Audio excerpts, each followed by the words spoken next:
प्रेमी श्रोता भाइयों बहनों नमस्कार। मैं मंगल यादव, कवि, Mangal film studio recording centre Dabariya Dhanapur Chandauli से रिकॉर्ड करा के एक बिरहा आप लोगों को भेज रहा हूँ। इस बिरहा के लिए कई हमारे साथियों ने फरमाइश भी किया था। ये बिरहा आपको मंगल यादव ऑफिशियल चैनल पर मिलेगी। आप सुनकर अपना कमेंट दीजिएगा और चैनल को सब्सक्राइब जरूर कर लीजिएगा। बहुत बहुत आप सबका धन्यवाद। बिरहा पर ध्यान दें।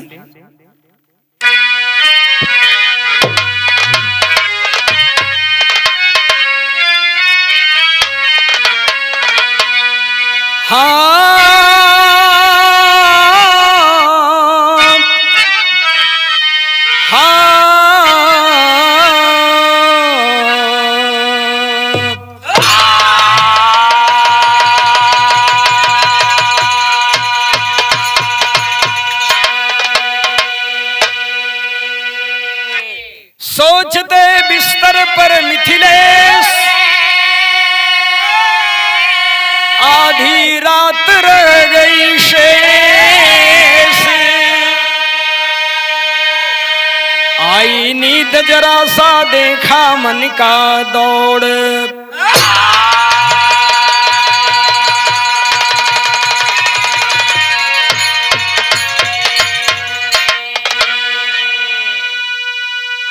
एक दिन राजा जनक जी अपने शयन कक्ष में बिस्तर पर सोने के वक्त राजा जनक जी सोचने लगे और सोचते सोचते चिंतन करते करते आधी रात बीत गई।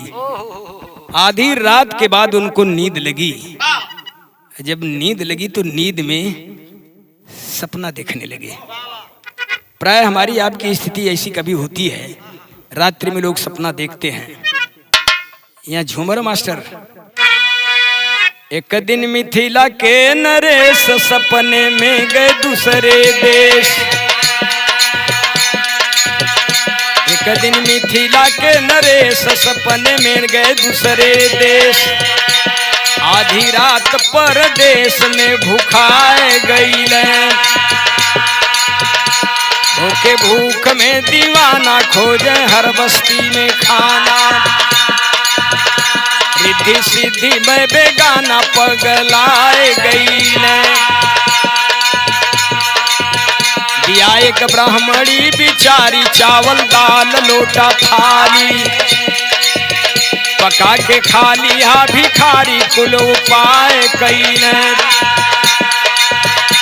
आयल दहन में उबाल ठीक से पकल चावल दाल, दिहल पत्ता पर निकाल फैलाए गईले। तबले लड़ गईले दो साड़, खिचड़ी दिए पैर से काढ़। सारी मेहनत हो गई डाढ़े टपटाए गईले। खुल गई नींद सोचे भय भारी, शंका सर पे किया सवारी। हम हैं राजा की भिखारी मंगल गाय गईले।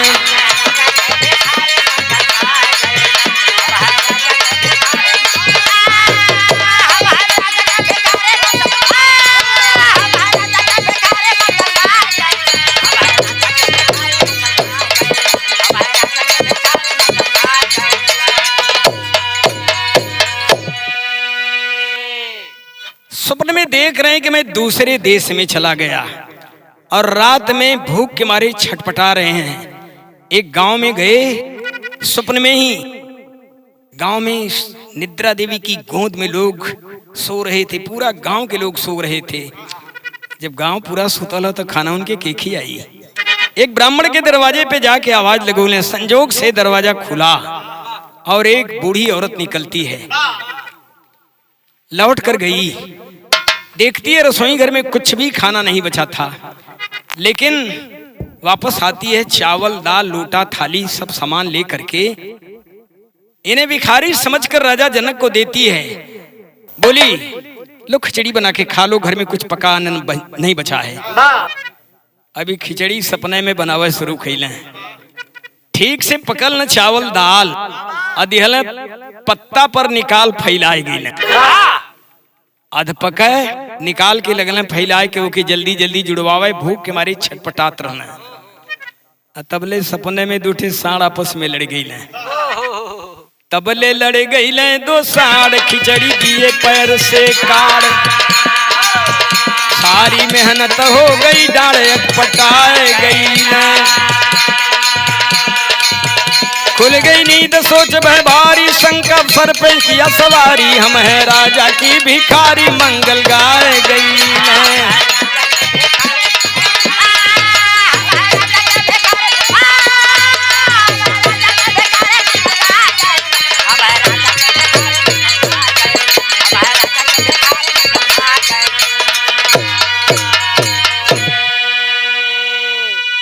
जैसे साड़ खिचली कड़ना वैसे ही राजा जनक का नींदियों खुल गई, लेकिन नींद खुलने के बाद राजा जनक बड़ी चिंता में हो गए कि मैं राजा होकर भिखारी बन गया।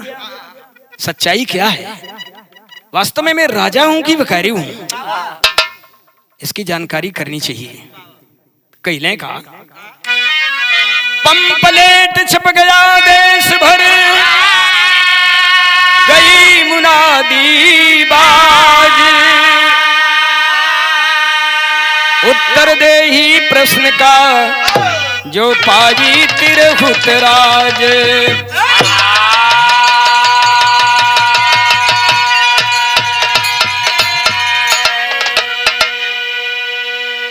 ऐलान करवा दिए, घोषणा हो गई कि जो मुझे सत्य का बोध करा देगा मैं पूरे जनकपुर का राज्य उसे दे दूंगा। एक तर्ज लगा थे मास्टर, जिंदगी में क्या रहा, जिंदगी में क्या रहा, यह सांस मर जाने के बाद, जिंदगी में क्या रहा।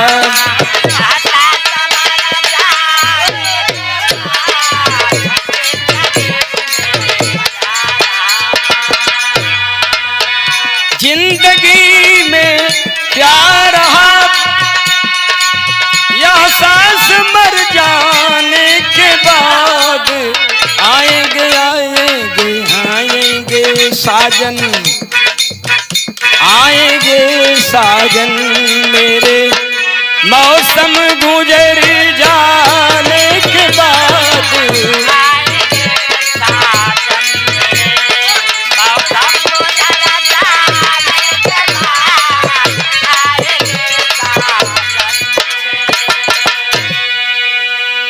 छोड़ दाई तर्ज कर रहा नमूना, लेकिन गाने के भाव जरा गौर करें। चल पड़े विद्वान सब, चल पड़े विद्वान सब, उत्तर बताने के लिए, चल पड़े विद्वान सब।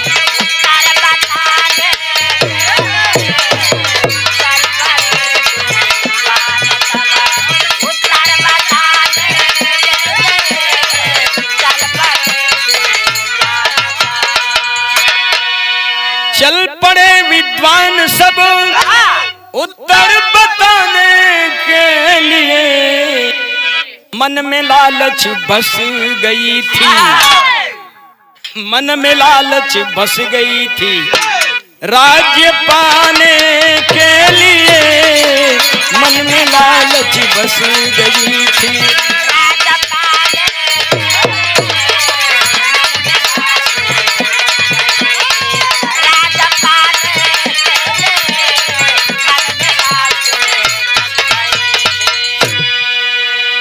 पोथी पत्र लेके पंडितियों विद्वान चले, राज्य की लालच में लेकर सभी अरमान चले।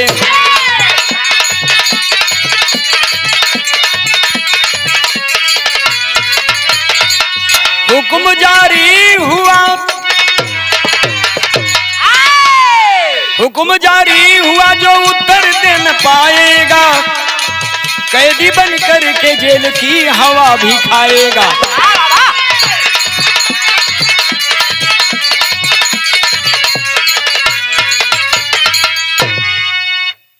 पहुंचते पहुंचते यह भी ऐलान हो गया, जो हमारे सवाल का जवाब दे देगा, मुझे सत्य का बोध करा देगा, उसे तो पूरा जनकपुर का राज्य दे दूंगा, और अगर नहीं बताएगा तो कैदी बनकर के जेल की हवा खाएगा।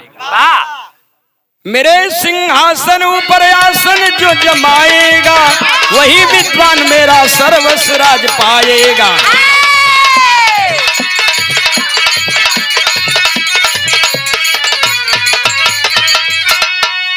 एक शर्त यह भी हो गई कि मेरे सिंहासन पर जो आसन जमा लेगा, वही मुझे सत्य का बोध भी करा पाएगा। उनके बात के यकीन रहल, वह हमारे आसन पर बैठ सकला, जे हमके सत्य के बोध करा सकला। मन में लालच बस गई थी राज्य पाने के लिए, मन में लालच बस गई थी।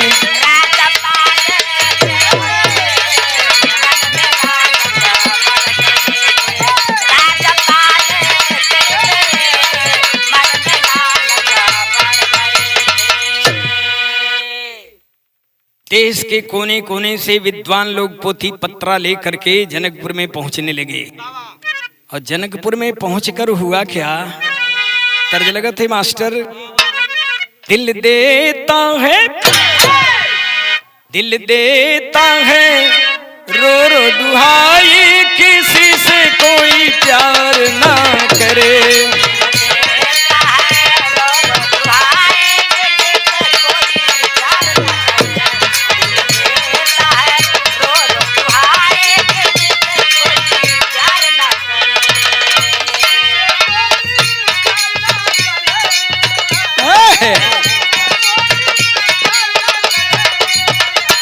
बड़ी महंगी पड़ेगी जुदाई, किसी से कोई प्यार ना करे।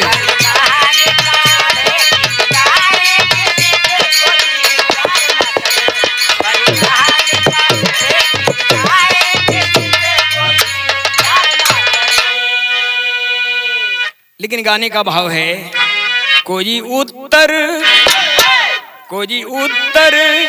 बता नहीं पाया, सभी के सभी फेल हो गए।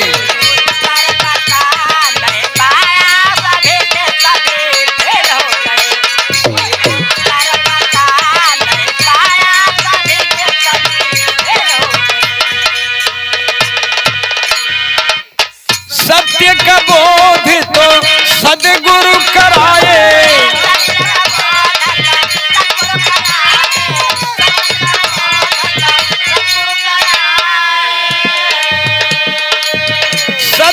का बोध तो सद्गुरु कराए, सत्य का भेद ना हर कोई पाए।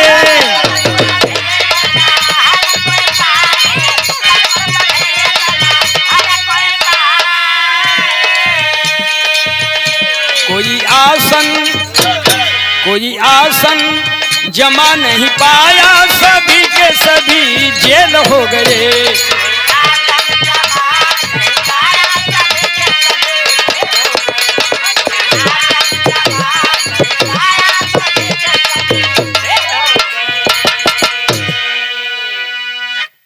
कोई ना तो उस आसन पे, सिंहासन पे आसन जमा पाया, और ना तो कोई उत्तर बता पाया। परिणाम ये हुआ, राजा जनक ने सबको जेल में बंद करवा दिया।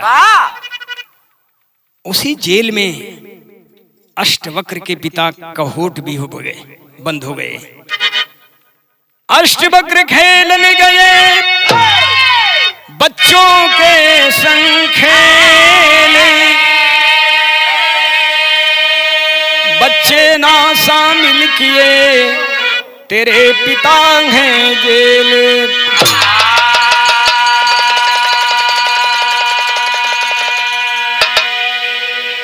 अष्टवक्र मूर्छित गिरे, खाए शब्द की मार।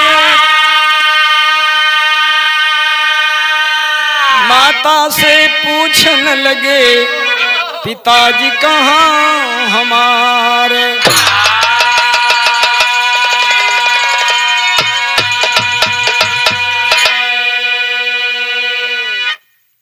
अष्टवक्र महाराज का 8 अंग टेढ़ा रहल। माँ के गर्भ में ही पिता के श्राप से उनके अंग टेढ़े हो गए थे, लेकिन विद्वान थे। बच्चों के साथ खेल रहे थे, बच्चे उन्हें धक्का देकर के भगाने लगे, भाग भाग। बाप तो जेल में ही, तो खेल में मगन है। बड़ी ग्लानि हुई अष्टवक्र को। आकर के माता सुजाता से पूछने लगे, माँ पिताजी कहाँ हैं? माता से पूछने लगे पिताजी कहाँ हमार। तेरी के अंदर भाव देवे के पड़ल। माई के घाव के जैसे कुरेद दहने। हरामी मोर तकदीर हो गई, हरामी मोर तकदीर हो गई। लक्ष्य का उत्तर देने गए जनकपुर स्वामी। लक्ष्य का उत्तर देने गए जनकपुर स्वामी। हरामी मोर तकदीर हो गई।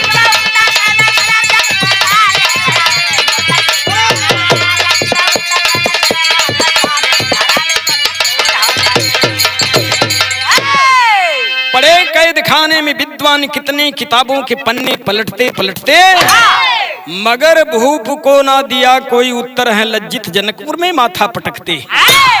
मालूम न मिथिलेश क्या ढूंढते हैं, मालूम न मिथिलेश क्या ढूंढते हैं। मिलाना अभी तक उन्हें कोई ज्ञानी। रुधने लगा था गला, इतना कहते बरसने लगा माँ के नैनों से पानी। गला रुधने लगा, आंख से टप टप आंसू टपकने लगा। कली की बेटा क्या करोगे जानकर? तुम्हारे पिताजी राजा जनक की जेल में बंद हैं, और तुम्हारे पिताजी ही नहीं 88,000 विद्वान जेल में बंद हैं। पता नहीं राजा जनक को क्या चाहिए, उनका क्या सवाल है। उनके सवाल का कोई जवाब दे नहीं पाया। इतना कहते कहते तो माई की आंख से सावन की झड़ी की तरह झरझर झरझर आंसू बरसे लगल। तर्ज बदल गई मास्टर। अष्टवक्र कहले गुण नवाजी निकरा जननी। अरे रो मत माँ, चिंता मत कर। गुण नवाजी करा जननी। पिताजी के ले अइबे छोड़ा हो। गुण नवाजी करा जननी।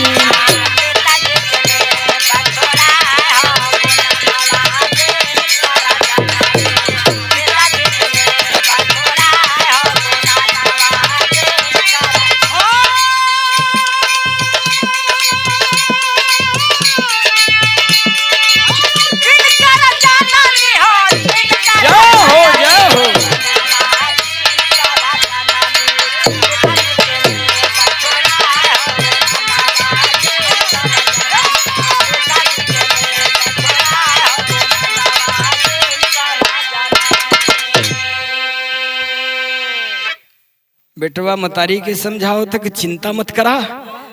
और मतारी कली के बेटा चला तू खा पी के आराम करा, तू चक्कर में मत पड़ा।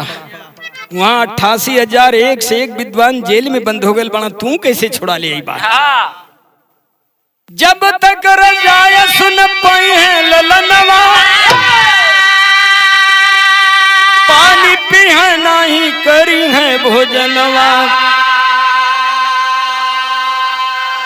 जब तक आज्ञा नहीं दोगी तब तक मैं अन्न जल ग्रहण नहीं करूंगा। लाचार हो के माई कैली का देहली सत्य टीकावा लगाए हो। देहली सत्य टीकावा लगाए हो। गुण नवाजी करा जननी।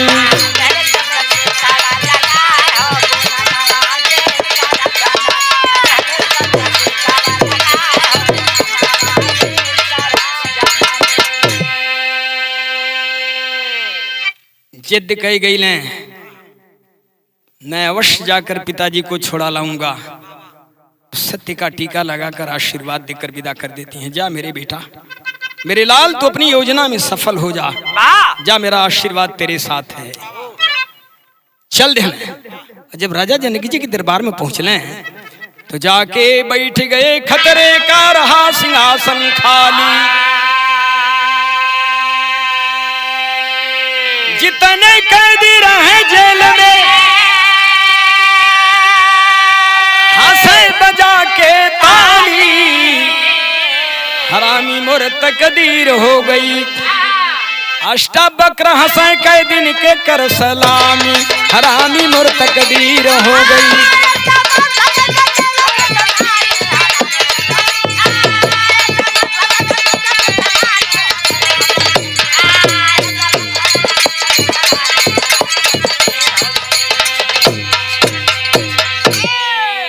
सामने सिंहासन था, अष्टवक्र जाकर चौचक उसी सिंहासन पे आसन जमा लिए और इन्हें देखकर जितने विद्वान जेल में सामने थे सब ताली बजाकर हंसने लगे।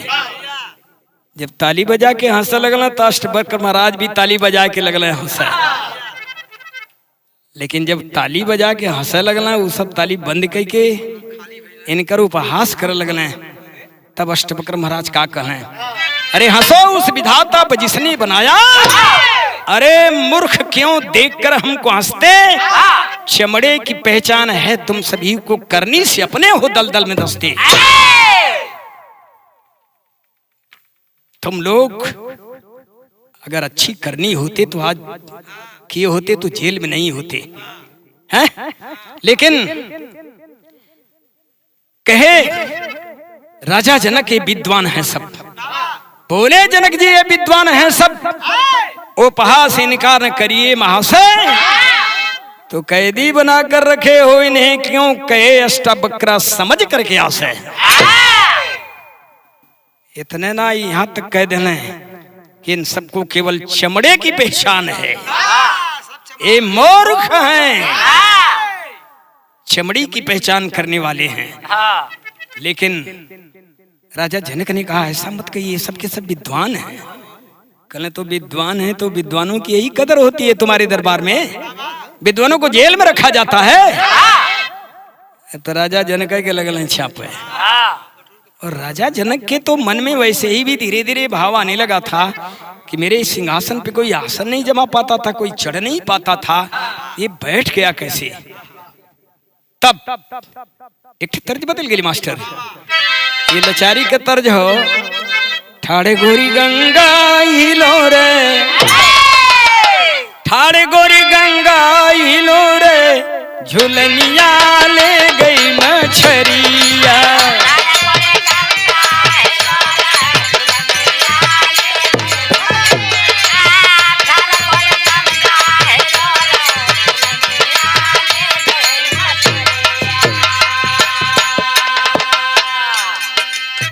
अमेरिका मास्टर की बड़ी पारंपरिक तर्ज हो, एक लाचारी बोले ना। हाँ हाँ हाँ, कई जिला में कई तरह से औरत लोग एक गावे नहीं, दो चार लाइन जिला का बता देते ही। बलिया के मेहरारू गावे नहीं, का होई पूड़ी मिठाई, का होई पूड़ी मिठाई, बलम सतुआई लियाई दा।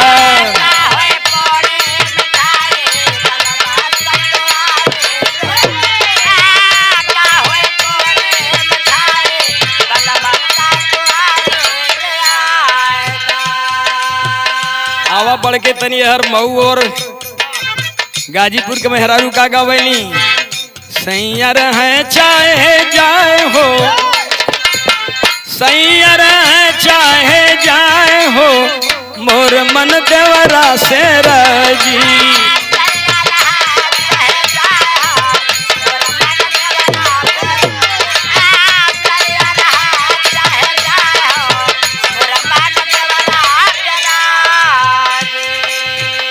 दोहरी घाट के ओर के मेहरारू का गावली, लागल झुलनिया का धक्का, बलम कलकत्ता निकल गए।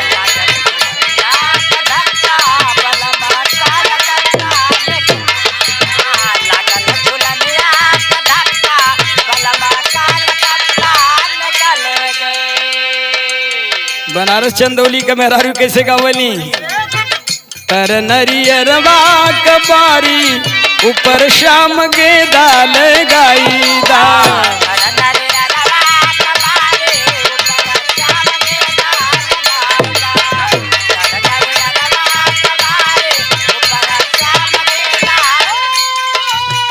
जय हो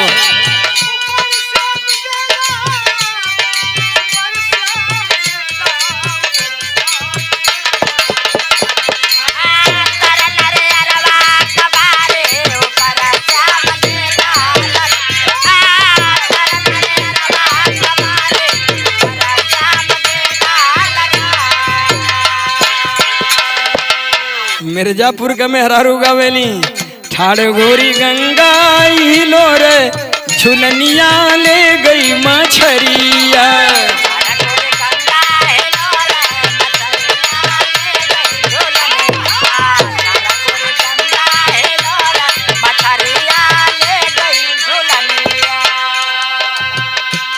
एक थे और सुनला इलाहाबाद के मेहरारू का गवैली।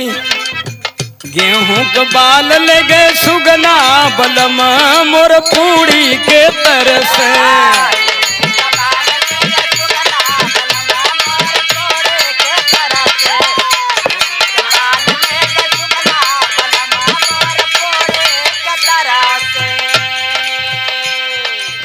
अब गाना के भाव पे आ जा।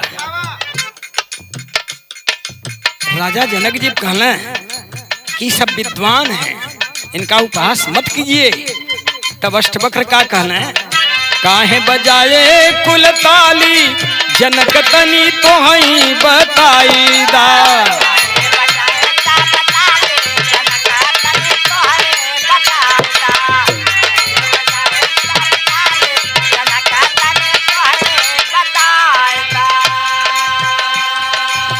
सब कर खून सब कर एक पानी,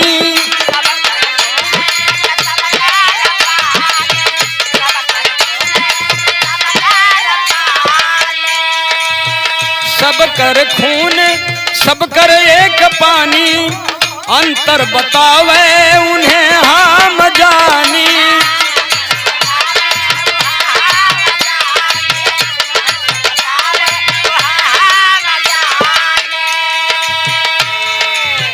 गदहन ओढ़ी रुमाली,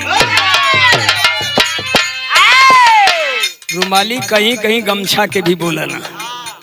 क्षेत्रीय भाषा हो, कहीं कहीं धोती के भी रुमाली बोलना।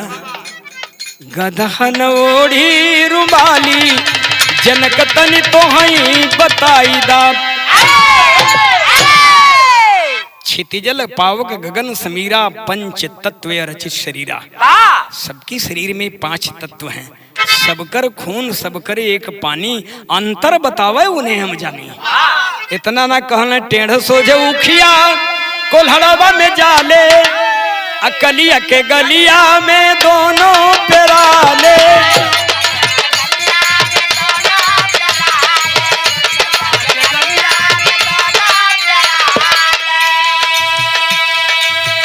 दोनों का रस एक नाली, दोनों का रस एक नाली, जनक तनी तो हई बताई दा।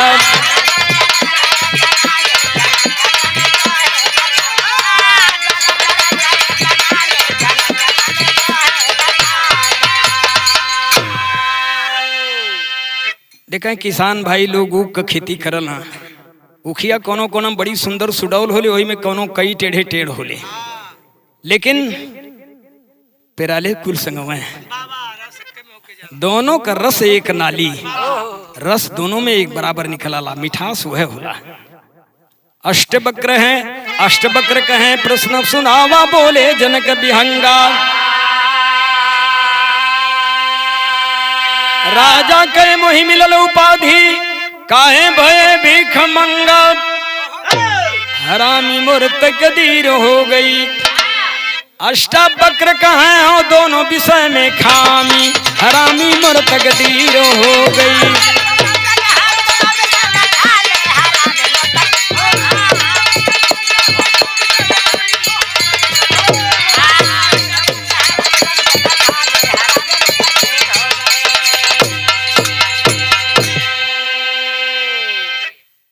कहना अच्छा आप अपना सवाल तो कीजिए, क्या उत्तर चाहिए आपको? इन विद्वानों को जेल में बंद करके रखे हैं, प्रश्न कीजिए, क्या सवाल आपका है? राजा जनक कहना है कि मैं राजा हूं कि भिखारी हूं, मेरा यही सवाल है, मुझे सत्य का कोई बोध करा दे। मैंने सपना में देखा मैं भिखारी बन गया, मैं राजा होकर भिखारी बन गया, सच्चाई क्या है? मुझे सत्य का कोई बोध करा दे, उसे जनकपुर का राज्य दे दूंगा। कहना अच्छा, लेकिन यह तो बताओ सत्य के बोध कराई का गुरुदक्षिणा में तुम क्या दोगे? गाने का आखिरी बातन चढ़ जा मास्टर।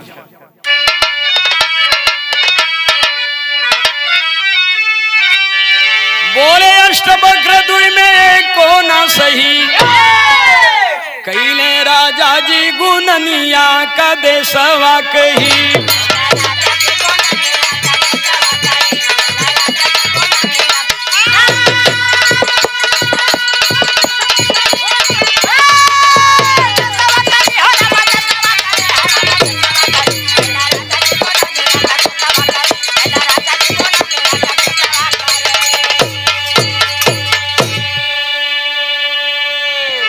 कहले दो में तुम एक भी नहीं हो, ना तो तुम राजा ही हो ना भिखारी हो।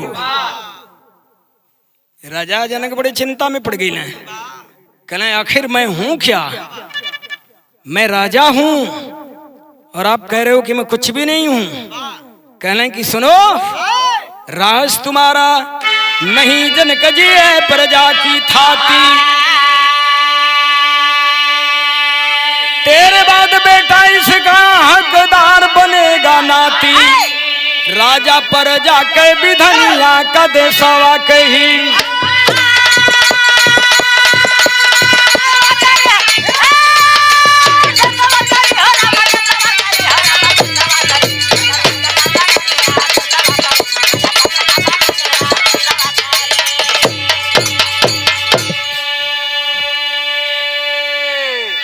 तुम राज्य की बात कर रहे हो? तुम्हारे सर के ऊपर जितने बाल हैं उस एक बाल पर भी तुम्हारा अधिकार नहीं है। इस राज्य के तुम कुछ भी नहीं हो, तुम इसके रखवाले हो। तेरे बाद बेटा इसका हकदार बनेगा नाती, तुम्हारे न रहने के बाद तुम्हारा बेटा इसकी रखवाली करेगा, उसके न रहने के बाद उसका बेटा इसकी रखवाली करेगा। तुम इसके रखवाले हो सकते हो, इसके तुम कुछ हो नहीं। कलें कि अच्छा, कलें बोध घराई बोध कराई, सत्य के गुरु दक्षिणा का मिली है महाराज।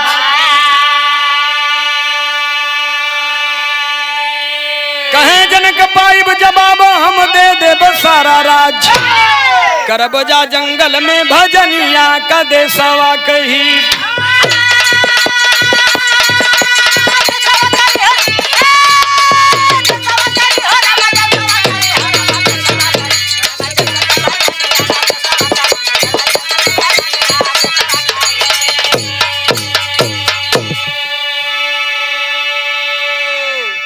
कहले कि सत्य के बोध कराई का गुरुदक्षिणा। कहले महाराज दे दूंगा, पूरा राज्य दे दूंगा, पहले खजाने की ताली मुझे दे तो दो। निकाल के ताली फेंक लें। कहले थोड़ी दूर चलना पड़ेगा, यहाँ से थोड़ी दूर हट कर ले चलूंगा, वहीं उपदेश दूंगा। घोड़ा पे सवार हो चलना, कहें रुक जाओ, तुमने खजाने की ताली पूरे राज्य की ताली मुझे दे दिया है, ये तुम्हारा नहीं है। हाँ, जंगल में ले जाए जनक को देने लगे उपदेश, अचल समाधि लगी जनक की, चल भय दूसरे देश। और मिल गए दुल्हा से दुल्हनिया का देसवा कही।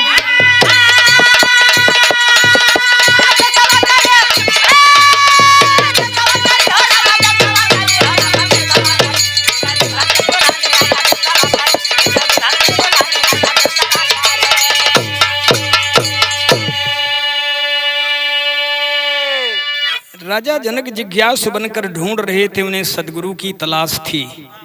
मिल गए अष्टवक्र महाराज जी, उन्हें सदगुरु सत्य का बोध करा दिया। सवाल के मिल गया जवाब, खुल गए जेल के ताला। निकल निकल के कैदी भागे लखन ऊंचा खाला। ऊपर परो रज धनिया का देसवा कही।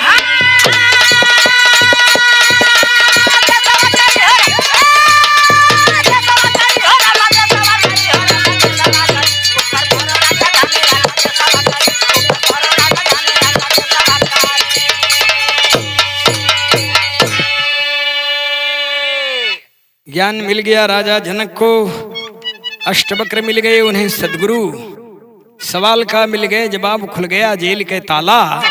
निकल निकल के कैदी भागे लखन ऊंचा खाला। ऊपर परो रज धनिया का देसवा कही। खुलल जेल का फाटक, भर भर निकल के विद्वान लोग भगले। हाँ, एक बिरहा में लिखले ही, मानो धरती ऊपर धरती है आसमान के नीचे, यूं निलख 84 पर सब सुंदर इंसान के नीचे। टाटा बिड़ला लाख बने पर कुबेर जिदी धनवान के नीचे, और वीर बली भय बहुत मगर सब महावीर बलवान के नीचे। वही में एक लाइन है कि ज्ञानी हुए बहुत पर राजा जनक के ज्ञान के नीचे।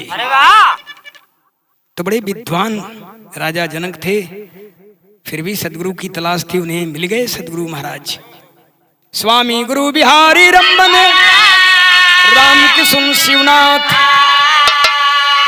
हीरा कवि मंगल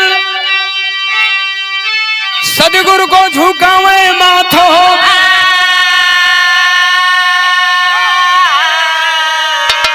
हरामी मोर तकदीर हो गई, सत्य का बोध होई बनले सदगुरु अनुगामी। हरामी मोर तकदीर हो गई।